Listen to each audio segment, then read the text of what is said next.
A very good evening to you and welcome to Primetime News on TV1, coming to you live from the Newsfirst studios in Colombo. My name is Krishan Devasagayan. Let's start off with a look at tonight's headlines. Bill to abolish MP pensions to be presented to Parliament on the 17th. Government ready to pass it on the same day. Satyagraha campaign of fishing community continues for the third day. Opposition leader arrives at the scene. Minister Nalinda reveals an evil force within the opposition.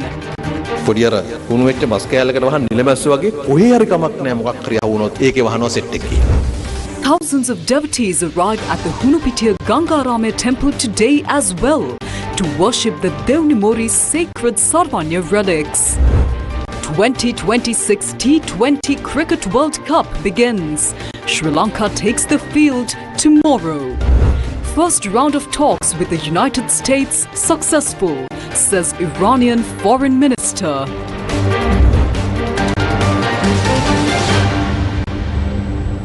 And in your top story tonight, Leader of the House Bimal Ratnayaka says that the second reading and approval of the bill to abolish the pensions of parliamentarians is expected to take place on Tuesday, the 17th of February 2026. The bill to abolish the pensions of parliamentarians was yesterday presented to the Parliament by the Speaker after the Supreme Court ruled that it is consistent with the Constitution.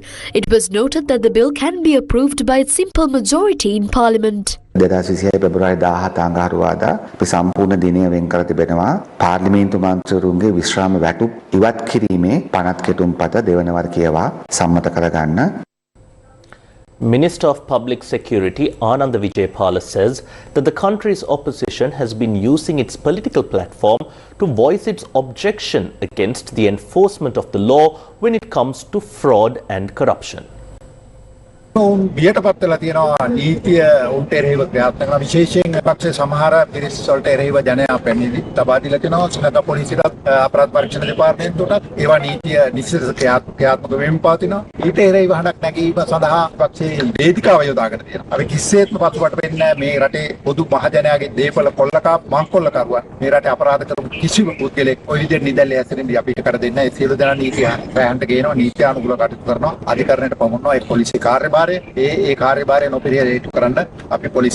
Minister of Public Security expressed these views yesterday while attending the ceremony to vest the modernized Polpitiya police station belonging to the Hatton Police Division with the public. During the event, Inspector General of Police Attorney Priyantha Veerasurya stated that significant progress has been achieved in enforcing the law against crime in recent times.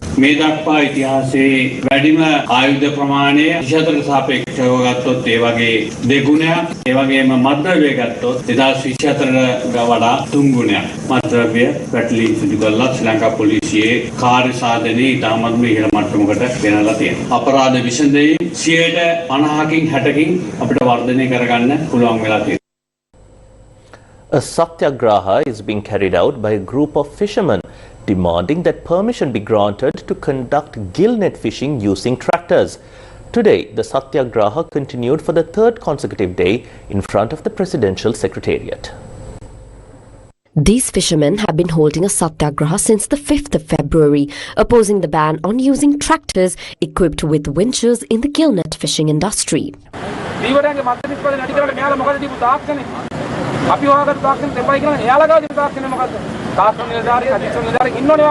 කරෝල ගන්න අය මාළු ගන්න අය සේවිස් දාලා සේවිස් කරන අය හැමෝම යපෙන්නේ මේකෙන් ඒ නිසා මේක අනිවාර්යෙන් අපිට ඕන මේ වින්ජි ක්‍රමය ඒක නැතුව අල්ලන්න දැන් කුඹලා කිලෝ එකක් ඊයේ 1600යි කොළඹ මාකට් එකේ ඒ වින්ජි දාලා ඇද්දොත් මේ මිලට යන්නේ නැහනේ. What is the position of the Fisheries Ministry on this issue?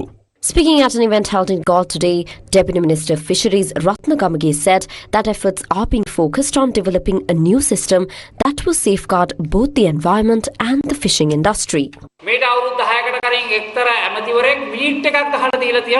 10 years ago, a certain minister handed over meeting minutes stating that tractors and nets can be used to catch fish. However, this is not mentioned anywhere in the Fisheries Act. There is no such clause in the Fisheries Act that has been gazetted. Yet, the minutes were submitted back then.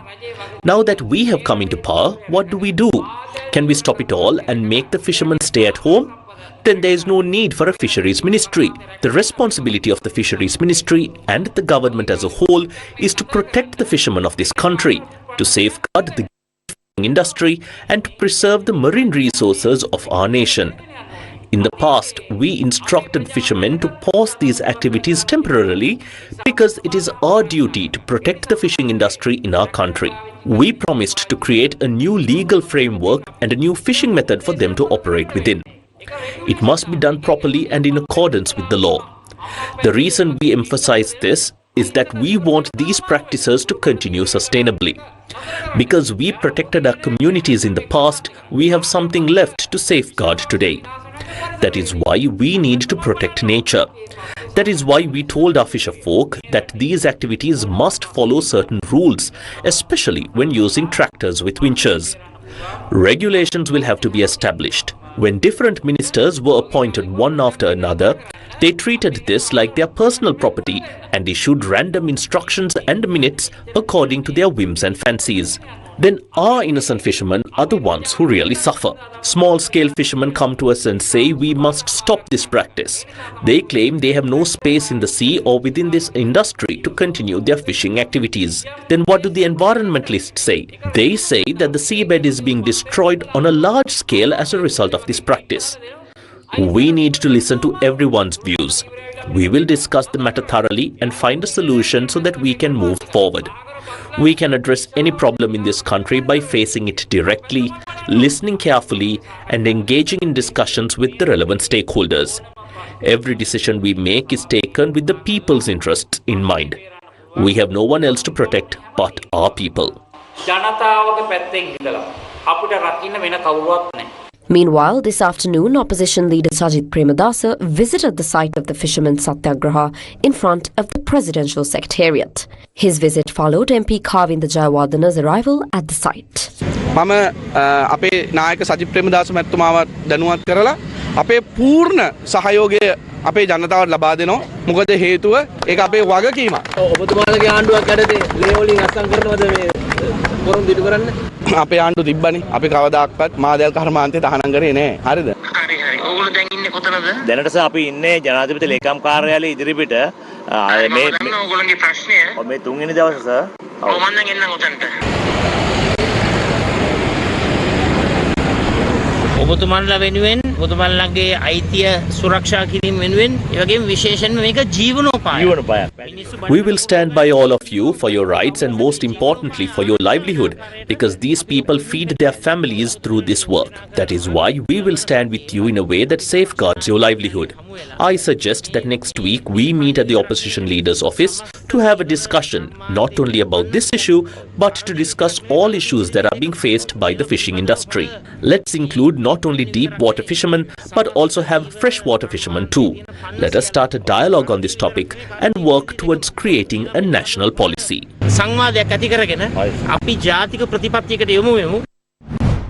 Minister Dr. Nalinda Jayatesa states that an evil force has emerged within the opposition, operating for their own political agendas while setting aside the aspirations of the people.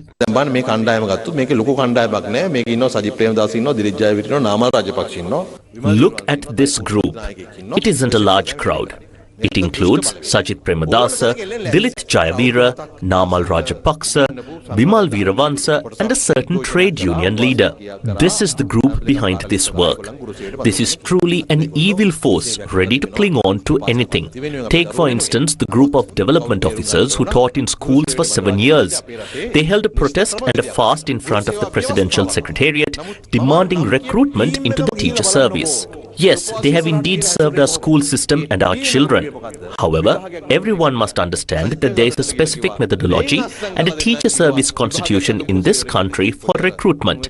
But look at how that same team I mentioned earlier behaved at that protest. That entire team demanded they be recruited without an exam.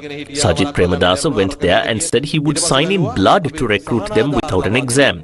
Like flies swarming a piece of rotting meat, this set will swarm anything they can catch. They tried to swarm during the recent cyclone Ditwa as well. They created a massive uproar, claiming we knew beforehand that we couldn't prevent it and so on.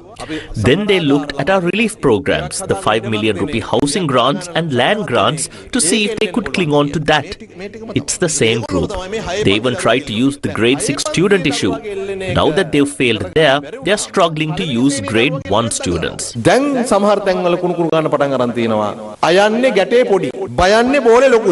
It's all driven by the urge to embarrass the government by grabbing onto something. Every single issue they raise has a political line behind it. We must understand that. The louder this noise gets, it's only for one reason. As the investigations into thefts move forward step by step, the noise increases. When those investigations proceed and results are felt, that is when their panic peaks.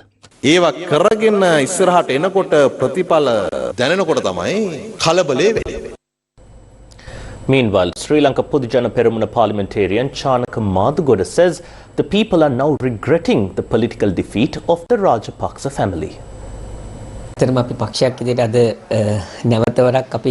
As a party, we are now trying again to restore the previous structure of the party. It is normal for a party to face setbacks. Today, many supporters have gathered around our national organizer, Namal Rajapaksa, placing their trust in him once again. We are working to strengthen the party's structure by appointing new electoral organizers. There are many qualified candidates for the position of electoral organizer in a single electorate, and we are actually facing difficulties in selecting them. This is a moment when the people of the country are rebuilding their trust in the Rajapaksa. It is a moment when they are rethinking their decision and realizing they may have made the wrong choice. So when the government accuses the Rajapakshas, it is only to cover up their own incapabilities.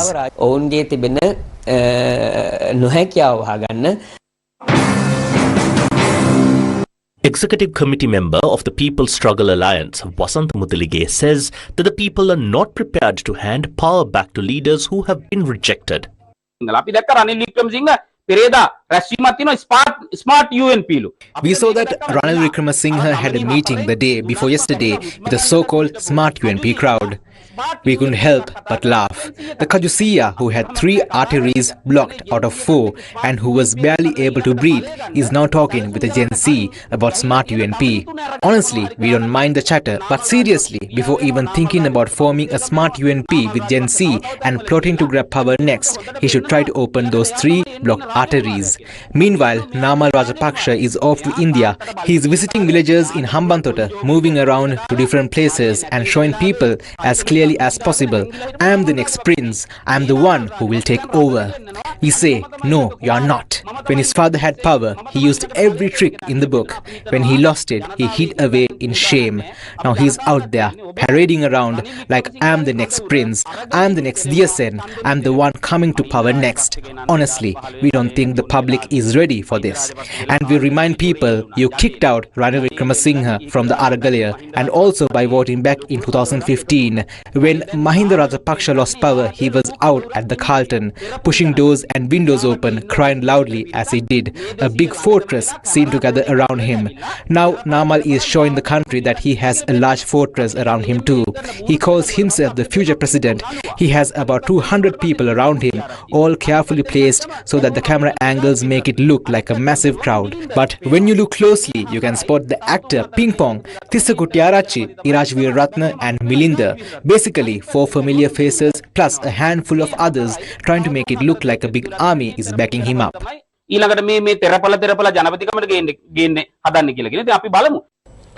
more local news, 3 rocket launchers believed to have been buried during the war have been recovered from Valacheni. The police special task force stated that investigations revealed the weapons were safely buried. The 84mm rocket launchers manufactured in Sweden were located based on information provided by military intelligence officers. The SDF added that the 3 weapons have been handed over to the Valachena police for further investigation. Newsfirst with the people. A large number of devotees from across the island are currently arriving at the Hunupitiya Gangaramya temple in Colombo to pay homage to the Devnimori sacred Sarvagnya relics of Lord Buddha. The public will have the opportunity to venerate the sacred relics until 7 a.m. on the 11th of February. The sacred relics of Lord Buddha, discovered some time ago at the Devnimori archaeological site in Gujarat, India, have been brought to the Gangaramya temple.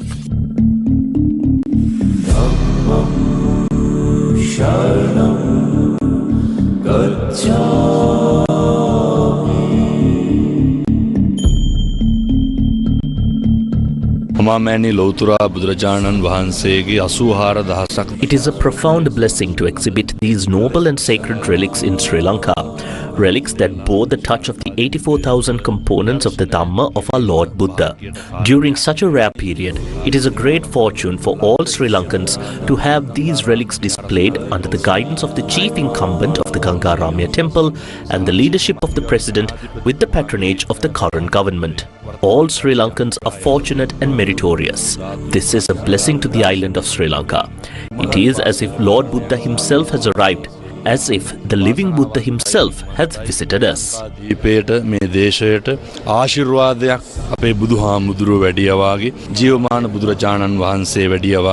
කොහොම පින් මේ ඇත්තන්ට රජයට බුදුරජාණන් වහන්සේ දැක්කා සමානයි. අපි අද සර්වඥ ධාතුන් වහන්සේලා සන්තෝෂයෙන් වැද පුදාගත්තා. ඒ කරගත්තා අපේ සියලු පියන්ට අනුමෝදන් වේවා. පුරා අපි සිද්ධ වෙන මේ කරපු දෙයට අපි බුදුරජාණන් වහන්සේ වැඳා කියලා හිතාගෙන ධාතු වන්දනාව කළා. මේ වගේ අවස්ථාවක් මේ ලැබෙන්නේ ගොඩක් කලාතුරකින්. මං කියනවා හැමෝටම ඇවිල්ලා මේක වන්දනා කරන්න කියලා. මගේ ජීවමාන බුදුහාමුදුරුවෝ මං හදවතින්ම වැඳා මට කියන්න බැරි සතුටක්. ධාතුන් වහන්සේ වැඳගත්තා. හරි A discussion was held today regarding the establishment of a new zone centered around the Hunupitiya Gangaramya temple, Bera Lake and the Seema Malakya. The discussion was presided over by the chief incumbent of the Hunupitiya Gangaramya temple, Dr. Venerable Kirinde Assajithero. The governor of the Western Province, Hanif Yusuf, and the mayor of Colombo, Rai Kali Baltazar, among others, attended the event. Those initial plans were originally with Jeffrey Bawa. Today, Mr. Chandrasena demonstrated how the modernization should take place and how the technical college premises should be developed. Furthermore, we discussed how to fully develop this art island to make it an attractive destination for tourists, creating a space to showcase our cultural performances every evening. It would also provide a space for school children to hold their art exhibitions. Essentially, we presented how the temple, the land in front of it, and the surrounding area will be developed under the temple city concept. Together we protect, together we rise. With the support of Australia's Minderoo Foundation, one of the world's largest philanthropic organizations, we launched Gum at the Care to make a real difference. Today, another phase of the Gum at the Care initiative took place in the Nuwara district, focused on rebuilding and supporting communities affected by Cyclone Ditwa. The first phase of the Gum at the Care operation was launched in Kotmale. The second phase followed in the Badula district, focusing on Passara, Madolsima and Balimada.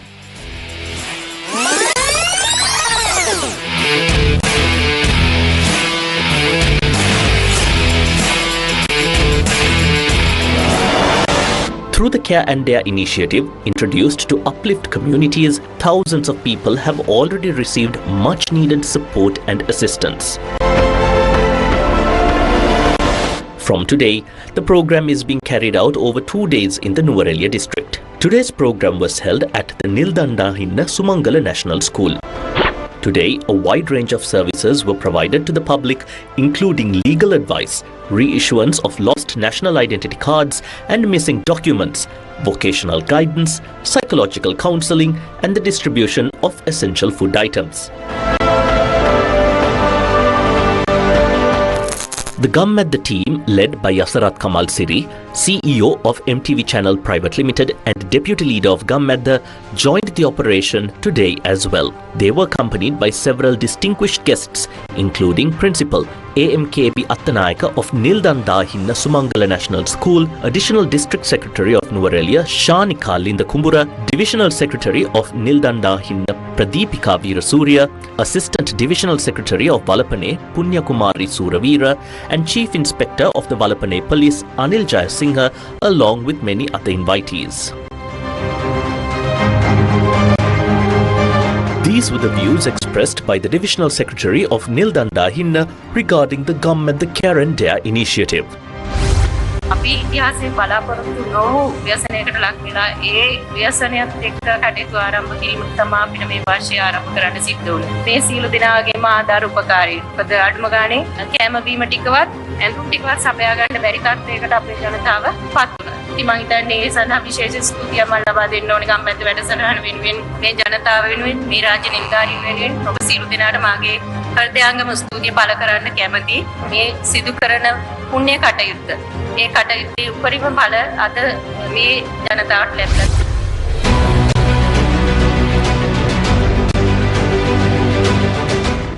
A health zone supported by the Ministry of Health and the Sri Lanka Air Force. A nutrition zone distributing packs for pregnant mothers and young children.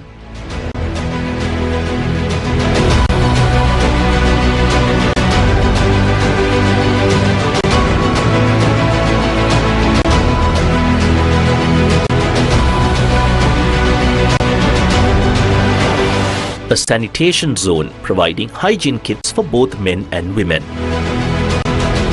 An essential goods zone for dry rations and equipment. A household zone distributing water filters and gas cookers were several of the dedicated zones that were operational throughout the day at the Nildandahinna Sumangala National School.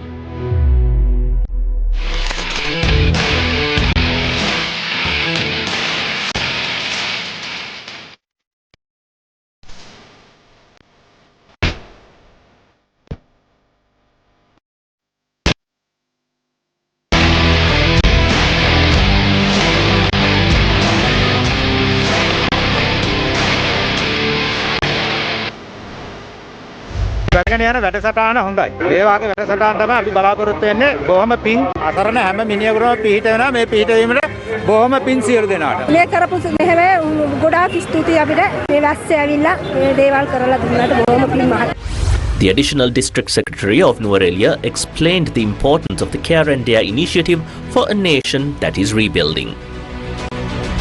දැන් අපිට තියෙන්නේ නැවත ගොඩනැගීමේ අවස්ථාව. ඒ කියන්නේ රීබිල්ඩ් කියන අවස්ථාව. ඉතින් මේ අවස්ථාවට අපිට ප්‍රථමයෙන්ම ගම්මැද්ද කණ්ඩායමේ මේ ආධාර ලැබීම් තමයි අපිට නුවරඑළිය දිස්ත්‍රික්කයට හම්බුනේ. ඉතින් ඒ වෙනුවෙන්වත් ඇත්තටම දිස්ත්‍රික් ලේකම්තුමිය වෙනුවෙන් කැමති මේ අවස්ථාවට ලබා දුන් විශාල දායකත්වයේ සම්බන්ධයෙන් අපේ ස්තුතිය පුද කරන්න. ඇත්තටම අපේ දිස්ත්‍රික් ලේකම්තුමියගේ අදහස මේ අය හිටියට වඩා හොඳින් නැවතත් මේ ගොඩනැගෙන්න ඕනි කියන එක.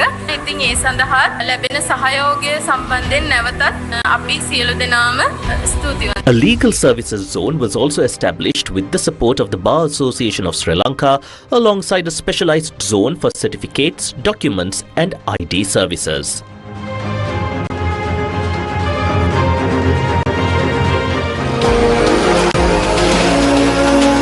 The National Apprentice and Industrial Training Authority, or NITA, also partnered today to provide essential vocational guidance for those looking to rise again.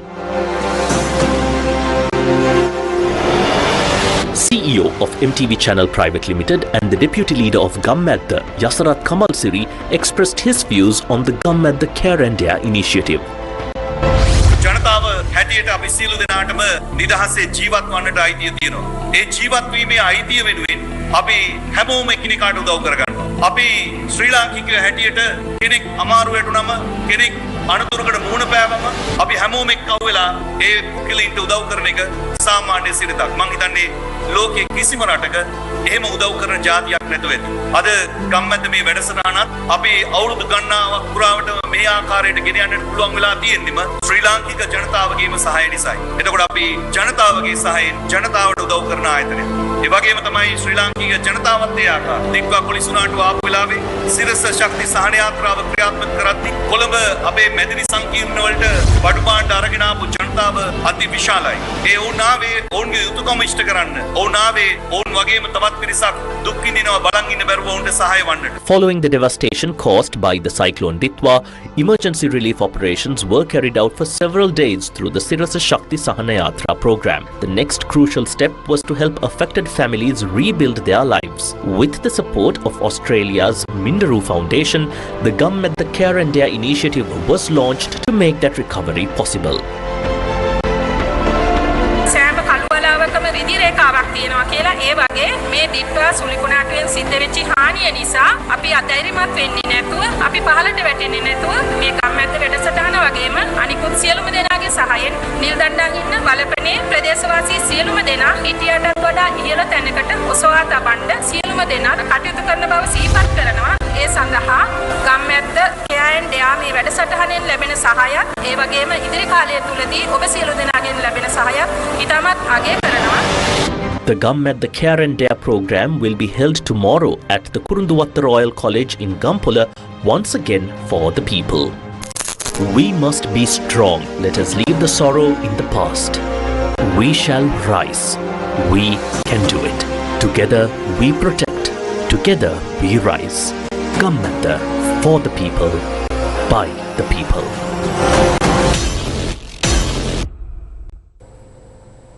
The annual conference organised by the Sri Lanka Economic Association was held in Colombo yesterday, with Central Bank Governor Dr. Nandalal Veerasinghe highlighting the importance of transforming all sectors of the economy to achieve sustainable growth.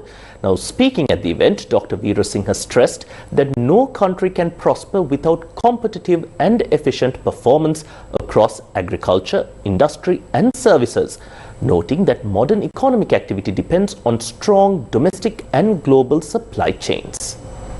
All sectors are important and also all are interconnected. So without having a kind of more competitive, efficient production process in agriculture, industry and services, you can't have only agriculture sector performing better and not having other two sectors performing, not equally well, and all sectors need to perform better. So, example now, what we see economic activities is very interlinked supply chain domestically and globally. For example, if agriculture sector produces something, produce, for that to be made as a value-added product, you need to have a industry and also services. For example, now the paddy that is produced in a village, you can't make that piece of paddy into a very high value-added meal at a $100 restaurant without having a supply chain in between the industry and services.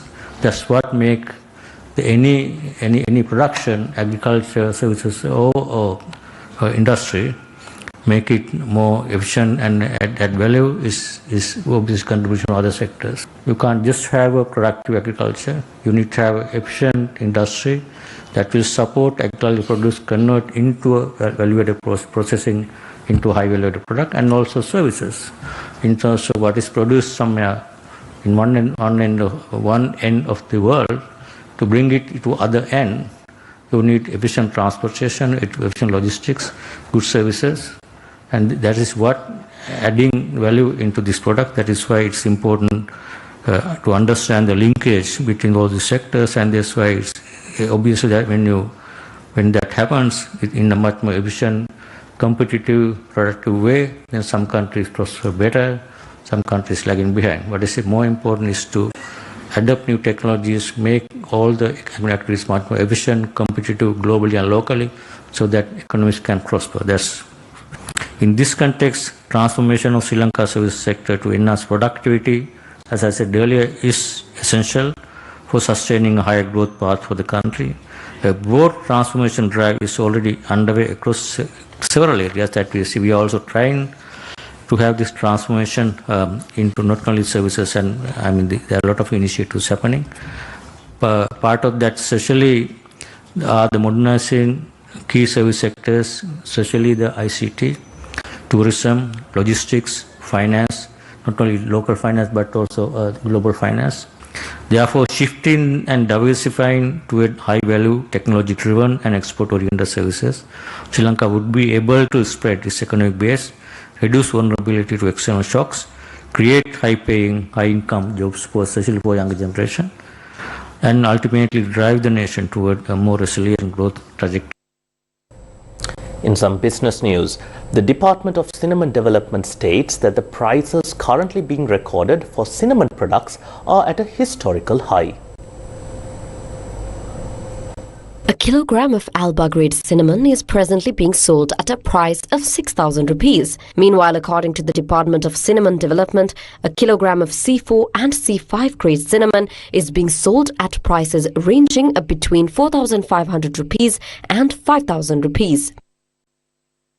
Minister of Industries and Entrepreneurship Development, Sunil Handunetti, says that the issuance of heavy mineral mining licenses will be temporarily suspended until a new national policy is introduced. The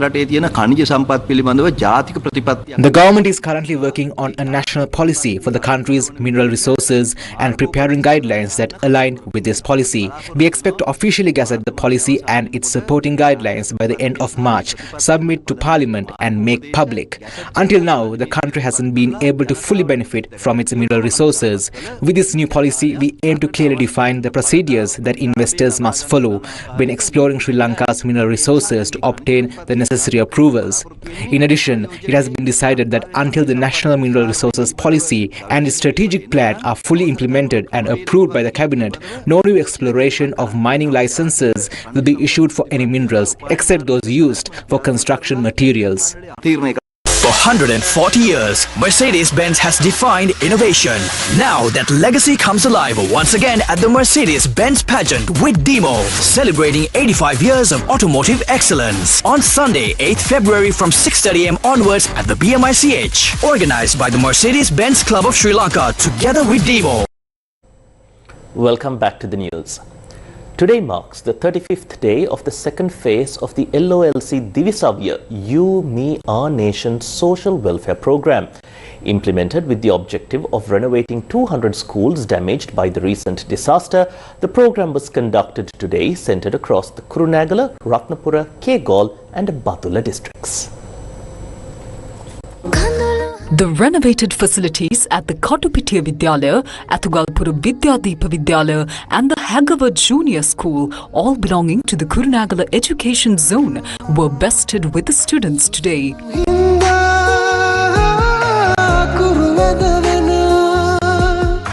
The Gankanda Central College in Palmadulla and Haupe Tamil School in Kahavatta were two other schools in the Ratnapura district included in today's program. Today's program was also held at the Ganthuna Kandurata Mahavidyalaya, Kohumbadaniya Primary School and Dadigama Parakumba Mahavidyalaya in the Kegol district. The renovated buildings at the Boguda Mahavidyalaya, Serendib Tamil School and Kandagulla Ampitiya Vidyalaya in the Badula district, which was severely damaged by the recent disaster, were also handed over to the students today.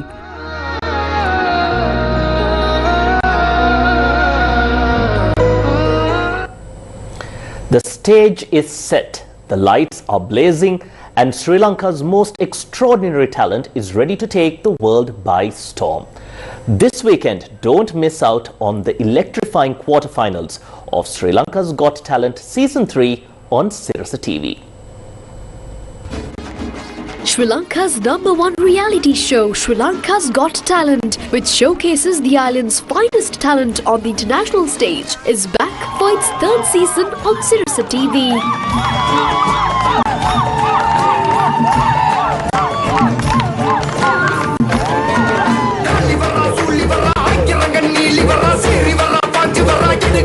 Produced to international standards, Sri Lanka's Got Talent is set to feature its crucial quarter-final rounds this weekend. From 48 extraordinary contestants battling it out, the final 24 who will advance will be chosen by the popular judging panel Sangeetha Veeraratne, Akila Danuddara, Stephanie Sirivardhana and Danu Innasi Thambi.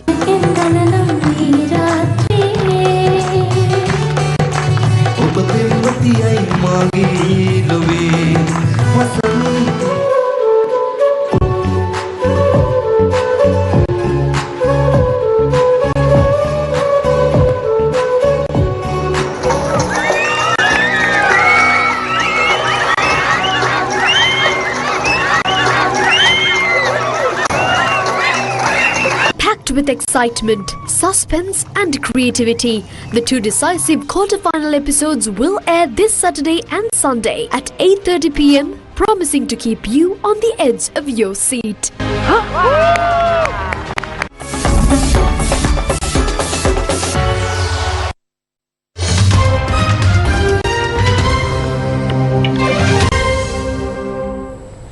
Senior US and Iranian officials are set to continue discussions after talks in Oman. The Iranian foreign minister says amid a crisis that had raised fears of a conflict between the countries. Abbas Araghchi said the mediated discussions were a good beginning and exclusively nuclear, and the negotiators would now return to their capitals for consultations. I think it was a good start, a good beginning. And now we have to go back to our capitals and discuss, the question with our superiors and explain what happened during these negotiations, and we will decide for the next round. Ahead of the talks, US officials said they also wanted to discuss Iran's ballistic missiles and its support for regional armed groups, which underscored the gaps between the countries' positions. There has been no immediate US reaction. The talks come against the backdrop of a US military build-up in the Middle East in response to Iran's violent repression of nationwide anti-government protests last month, which human rights groups say killed many thousands of people. In recent weeks, President Donald Trump has threatened to bomb Iran if it does not reach a deal. The US has sent thousands of troops and what Trump has described as an armada to the region, including an aircraft carrier, along with other warships as well as fighter jets.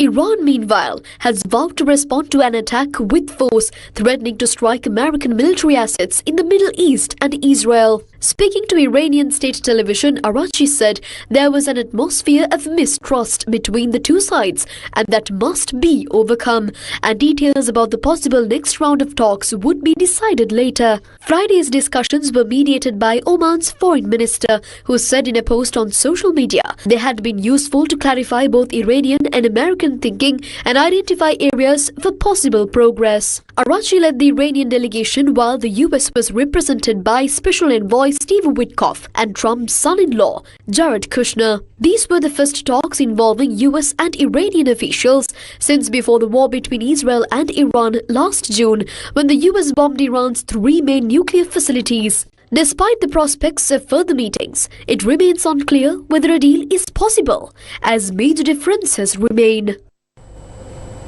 Now, even though talks are set to continue between US and Iran, US President Donald Trump signed an executive order yesterday that may impose a 25% tariff on countries that do business with Iran.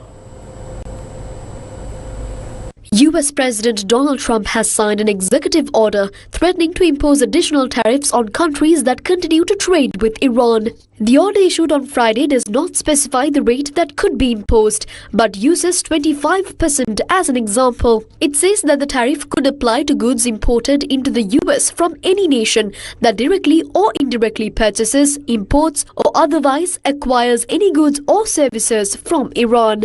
Trump has not directly commented on the order, but reiterated no nuclear weapons for Iran when speaking from Air Force One on Friday night. It comes as talks continue between senior US and Iranian officials in Oman, following several weeks of threats from both sides. Trump threatened a 25% tariff of countries doing businesses with Iran earlier this year in a post to Truth Social. On 12th of January, he wrote, quote, "Effective immediately, any country doing business with the Islamic Republic of Iran will pay a tariff of 25% on any and all businesses being done with the United States of America."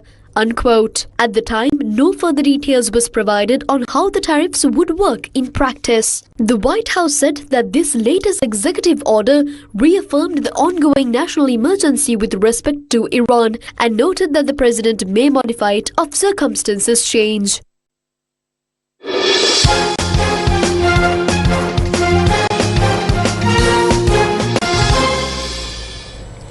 And in cricket news, Pakistan and the West Indies have kicked off the 2026 T20 World Cup on a winning note, securing victories in their opening matches of the tournament.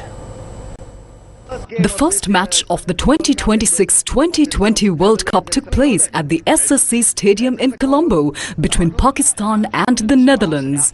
Batting first, the Netherlands posted 147 runs. Pakistan chased down the target, winning the match by 3 wickets, reaching 148 for 7 in 19.3 overs. Getting runs and finishing. The second match saw the West Indies take on Scotland at Eden Gardens in Kolkata. The West Indies set a total of 182 runs for the loss of 5 wickets. In response, Scotland could only manage 147 runs in 18.5 overs, handing the West Indies a comfortable victory.